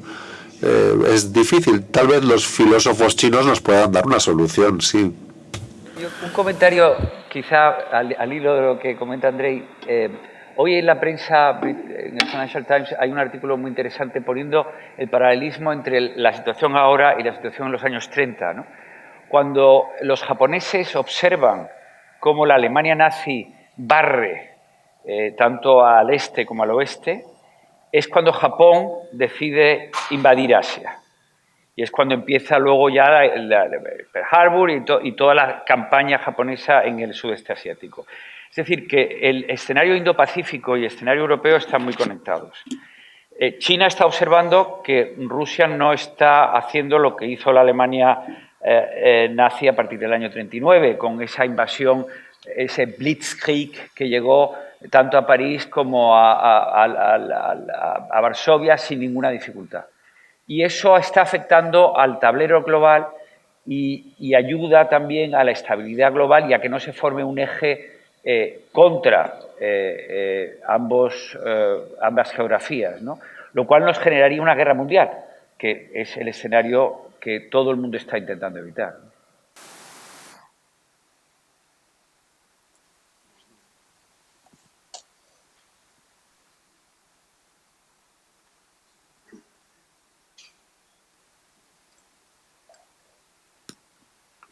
Hola, buenas tardes, noches. Bueno, yo entiendo que es una pregunta errónea plantearse ahora si la influencia de Estados Unidos sobre la actividad de la guerra, es decir, el multilateralismo y la diversidad de negocio económico es algo que subsiste y con el que los países deben estar acostumbrados a vivir, ¿no? Putin no necesitaba muchas justificaciones de este tipo para hacer su guerra, ¿no? Es decir, hemos visto la guerra de Chechenia anteriormente, hemos visto el tema de Bielorrusia, incluso lo de Georgia. Yo creo que Putin tiene un plan diseñado desde hace tiempo, que está al margen de todas estas cuestiones de multilateralidad, ¿no? Es un planteamiento patriótico donde cree que Rusia ha perdido un papel que le corresponde en la historia y no es capaz de asumir que la historia cambia, que tiene fluctuaciones y que hay que acomodarse a las situaciones que hay en cada momento, ¿no? Es decir, Ucrania es libre, es un país libre y es libre de sumarse a la OTAN, de sumarse a Europa, siempre y cuando estos organismos la acojan, ¿no? No hay justificación en ese sentido, ¿no? Es decir, Estados Unidos, pues evidentemente hace su papel como lo ha estado haciendo siempre, ¿no? Yo al principio de la guerra sí veía una posibilidad en la intervención de China como mediador. Yo creo que eso ahí se perdió un momento porque a China no le interesa, porque China está jugando también a pillar una parte de la tarta lo más amplia posible, ¿no? Ahora la verdad es que lo veo... Yo no veo posibilidades de acuerdos diplomáticos. Lo que hay que tener cuidado es que la derrota, si se consigue la derrota de Rusia, que no está nada claro, no sea una derrota que caiga sobre el pueblo ruso, sino que caiga sobre sus políticas actuales, ¿no? Bueno, yo solamente quería decir una cosa respecto a China, que es que, aparte de que la relación que tienen ahora Rusia y China sea una relación estratégica, yo creo que todo esto, si no me equivoco, no ha hecho superar la desconfianza que los rusos tienen hacia los chinos, porque el tema demográfico, la falta de población, y ahora más después de lo que está pasando, de la guerra, hace muy vulnerable la parte oriental y los chinos, a pesar de... en el fondo los rusos piensan que los chinos tienen reivindicaciones territoriales que de una forma o de otra, de forma comercial o económica, o sobre todo, se lo van a cobrar, ¿no? Yo, por ejemplo, sé de una delegación, por ejemplo, rusa del Lejano Oriente, no digo de qué provincia, que tenían que ir a China y no hace mucho, entonces antes oficial, y antes de emprender el viaje a China tuvieron un briefing con gente de los servicios de seguridad que les dijeron, ojo, son nuestros amigos, tenemos una relación estratégica, pero no fiaros, por ejemplo, ¿no? O sea, es un ejemplo concreto que yo conozco real y eso existe.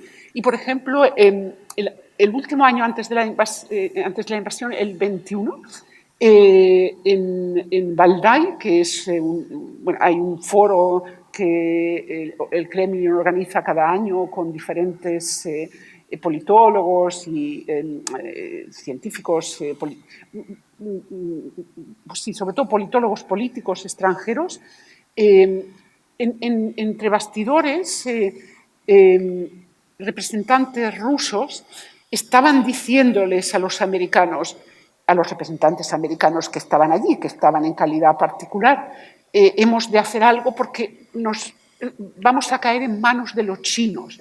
Pero era evidente que nadie podía hacer nada, ¿no? O sea, que de alguna manera tampoco ellos podían influir, ¿no? O sea, porque el sistema tal como está montado no permite que influya nadie que esté en contra de la línea central, ¿no? Y esto ya no tiene nada que ver con China, pero bueno, una pequeña cosa que pasó no hace tanto tiempo, al principio de la guerra, un grupo de directores de grandes institutos de investigación rusa, entre ellos el Instituto de Europa, que está dirigido por Alexei Gromyko, que es el nieto del antiguo ministro de Exteriores de la Unión Soviética, Andrei Gromyko, hicieron una carta súper moderada con una serie de politólogos y jefes de investigación de diferentes sitios a favor de la paz. Bueno, pues todos los directores de instituto que eran consejeros del Consejo de Seguridad de Rusia fueron destituidos todos del Consejo de Seguridad. Es decir, no como consejeros, es decir, el consejo de gente que estaba por encontrar una paz no era algo que necesitaran, pero me estoy desviando del tema chino. Yo tengo la sensación que estamos en una situación aporética, es decir, si la conclusión es que la solución la solución a la guerra es encontrar una solución en la que Rusia pierda sin tener la sensación de haber perdido, es una situación aporética que se puede traducir de otra manera, que Putin pierda sin que tenga la sensación Putin de haber perdido, lo cual significa la liquidación de Putin. Creo que este es un poco el escenario al que nos llevan los razonamientos en este momento y es un poco sin salida.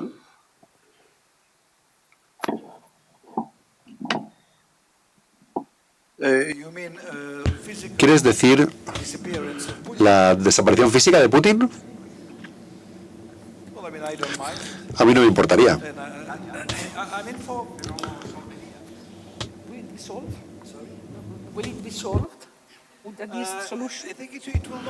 Creo que no. Bueno, creo que exageraría de alguna manera, exacerbaría o aceleraría la lucha por el poder en Rusia. Pero a partir de las conversaciones telefónicas de distintos oligarcas famosos rusos, está claro que ya no tratan a Putin como un líder con un poder firme y con una voluntad firme. Así que es una cuestión de tiempo el que él se vaya y que venga alguien a sustituirlo. En Rusia siempre hay elecciones, digamos, sangrientas para elegir al próximo líder, así que no creo que sea Putin quien vaya a firmar un acuerdo de paz, sea como sea. Creo que va a ser alguien diferente a él.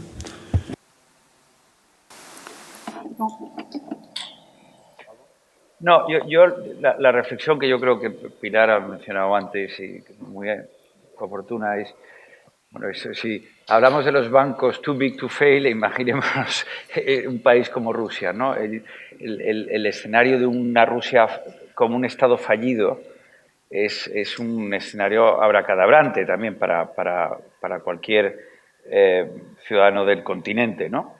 Pero claro, no, si you need to tango, ¿no? Y entonces al final los rusos han decidido iniciar un camino de destrucción, ¿no? Y de destrucción propia también, ¿no? A mí la pregunta que yo creo que a nosotros como españoles aquí y como europeos, en el fondo no sé si me atrevo a plantearla, es ¿cuál es la zona de aterrizaje, ¿no?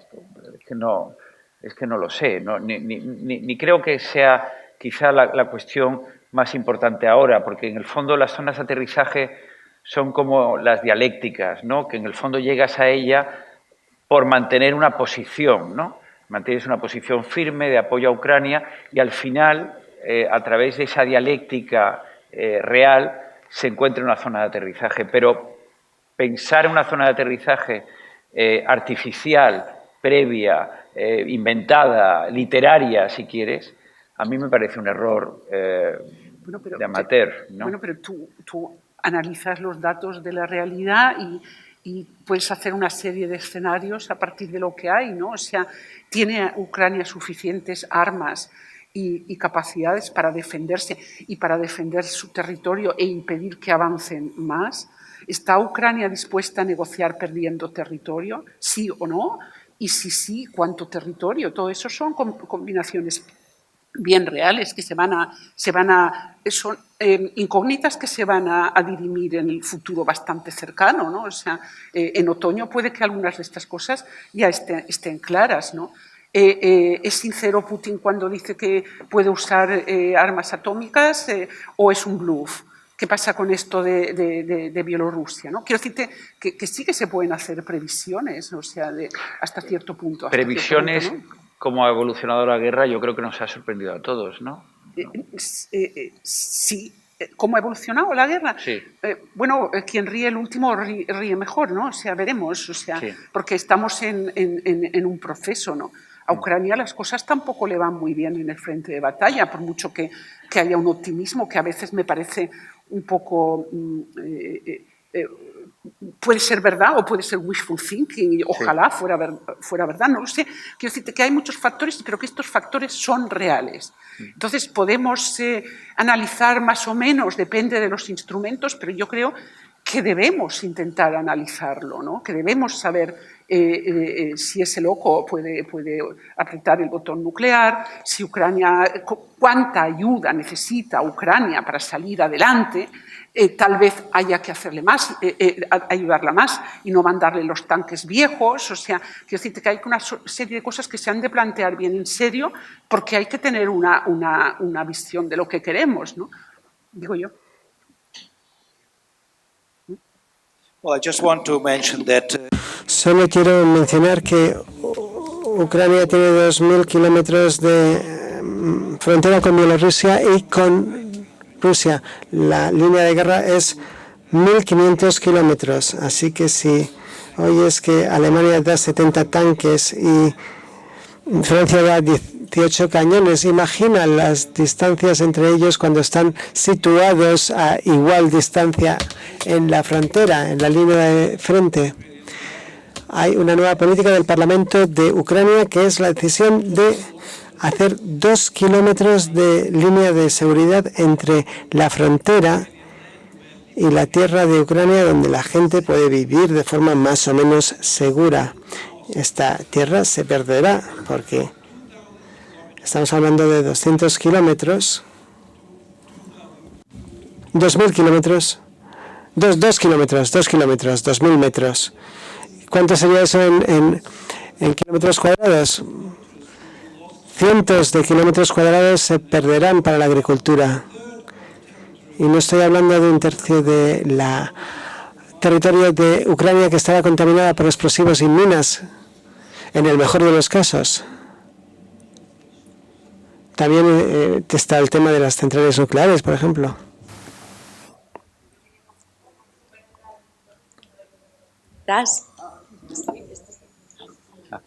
¿Qué tal? Buenas tardes. Bueno, yo quería preguntarles, porque aquí hemos estado, el debate ha sido muy interesante, pero siempre en estas cuestiones como que vuela un poco la idea de ellos, nosotros, los más individualistas, los más colectivistas, y al final pues todo es muchísimo más complejo, ¿no? Y aprovechando que están aquí ustedes, quería preguntarles si dentro de esa complejidad, que al final son bueno, los estados que nos amparan porque es la forma que hemos elegido para presentarnos al público, ¿no? Pero dentro de esa complejidad, si ustedes ven una solución ya no solo a la salida de la guerra de Ucrania, que es un poco para recoger lo que estaban comentando ahora, sino a construir después de esta guerra, después de que termine, si termina, al igual que otras guerras que también hay en marcha, un mundo en el que se puedan apoyar o en el que decidamos. O sea, yo quería saber de ustedes si encuentran un punto común, algo sobre lo que se pueda sustentar una conversación, no tanto entre ellos, nosotros o entre las diferencias. O sea, si puede haber una conversación real, aprovechando que estamos en un foro de humanidades, para conciliar o para, no recuerdo la palabra que había usado, concernir, bueno, sí, no tiene tanto sentido, pero como para conciliar un poco puntos de vista, o sea, si puede haber una conversación real y olvidarnos un poco de la dialéctica del ellos y el nosotros, que al final pues nos sirve para acoger a unos refugiados más que a otros y para un montón de cosas que se han ido comentando, sino si podemos construir desde aquí con este ejemplo otras realidades diferentes, y ustedes, que son los que observan la complejidad, si pueden comentar algo al respecto. Gracias. Well, I mean, if you like utopian novel, Si te gustan las utopías, las novelas de utopías, podemos construir un mundo hermoso en nuestra imaginación.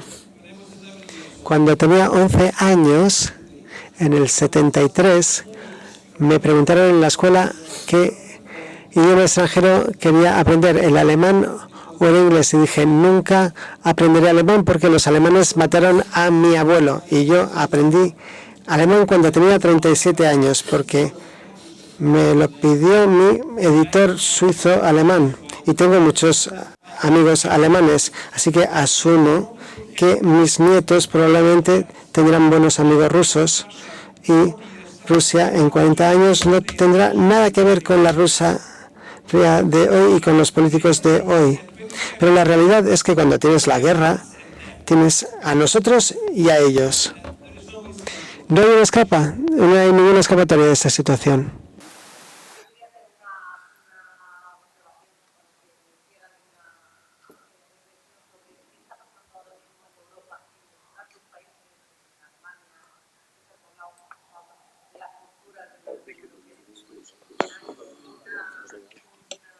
She wants to know what is happening in Germany.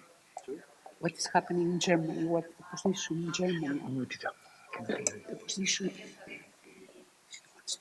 Que Europa va a aguantar, no solamente una entrada de otros países que no tienen ni siquiera definidas sus fronteras y que tienen muchísimos conflictos, sino lo propio, los 27 que están ahora, los conflictos que hay ahora porque Europa parece que está sacando fuerzas con la pandemia, con la guerra, y ¿hasta dónde se puede llegar, ¿no? Sí, yo creo que esa es una pregunta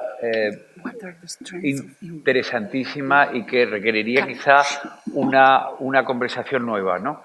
Pero tengo que decir que yo desde el año 2011-12 he encadenado Berlín, Bruselas, ¿no? Berlín, que es la segunda capital de Europa, ¿no? Y lo que he visto ha sido una reacción muy distinta a la crisis del 2008 y a la crisis de los refugiados del 2015, a la que luego hemos tenido con la crisis del COVID y con la crisis provocada por la guerra, por la invasión de Ucrania. Es una Europa que ha madurado en un poco tiempo, gracias a sus errores, en parte. Es decir, yo creo que el error del 2008 al 2012, 2011, fue tan tremendo que en Berlín se dieron cuenta que no podían seguir por esa vía, y fue la reacción a los fondos de Next Generation que negociamos hace un par de años. Y en el caso de Ucrania ha sido también una lección de que la seguridad no es algo que pueda venir de terceros y esté garantizada. Y entonces eso ha provocado un movimiento de integración muy importante.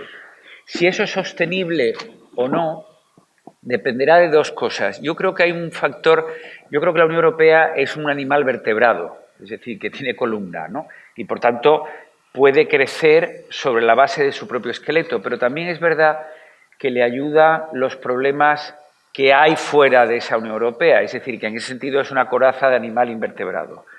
A nosotros nos ayudó, en cierto sentido, para llegar a donde estamos ahora en política exterior, la soledad que se produjo clamorosa con la llegada del presidente Trump a Washington, ¿no? Porque de repente hasta los más fieles amigos de los norteamericanos en el Consejo se dieron cuenta que había un socio que no era tan de fiar como ellos habían pensado. Entonces, eso cambió mucho la perspectiva de muchos, sobre todo de nuestros amigos del centro y este de Europa, porque se dieron cuenta que ahí había una necesidad también de autonomía.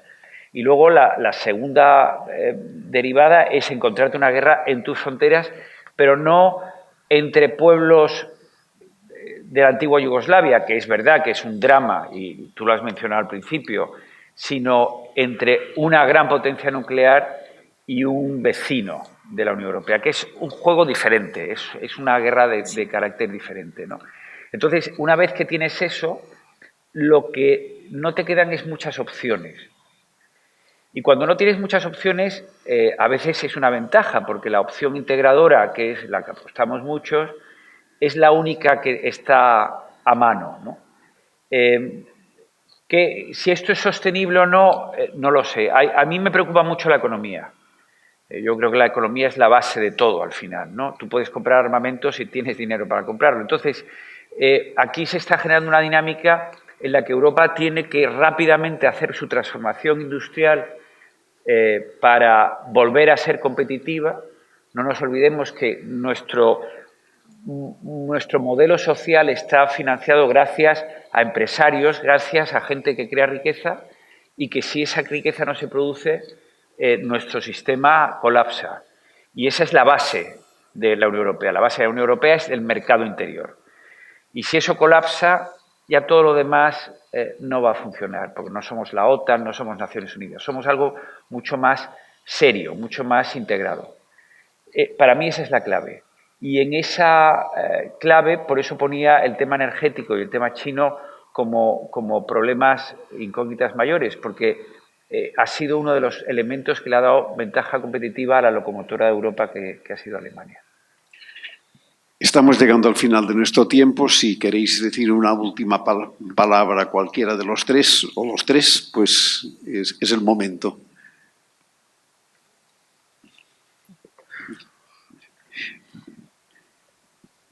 Well, I mean, last words sound very sad. Bueno, últimas palabras, suena muy triste. No voy a decir mis últimas palabras, pero sí que espero que Europa apoyará a Ucrania. Ucrania les recompensará de distintas formas. Todo el mundo en Ucrania está esperando la contraofensiva. El éxito de la contraofensiva mostrará con qué velocidad podemos encontrar una solución de paz, el final de la guerra. No puedes congelar una guerra como esta. El estado permanente de guerra destruirá Rusia y también destruirá Ucrania y también destruirá la Unión Europea. Así que tenemos que encontrar un mayor esfuerzo para ayudar a Ucrania. Primero para lograr la paz y la liberación del territorio y luego probablemente para ayudar a Ucrania a integrarse y a empezar a trabajar como un organismo económico de nuevo. Pues si os parece, con esta apelación final a la responsabilidad europea que nos corresponde, lo damos por terminado. Muchas gracias a los tres, muchas gracias a todos ustedes y hasta la segunda edición de Denia Festival de Humanitats. Muchas gracias.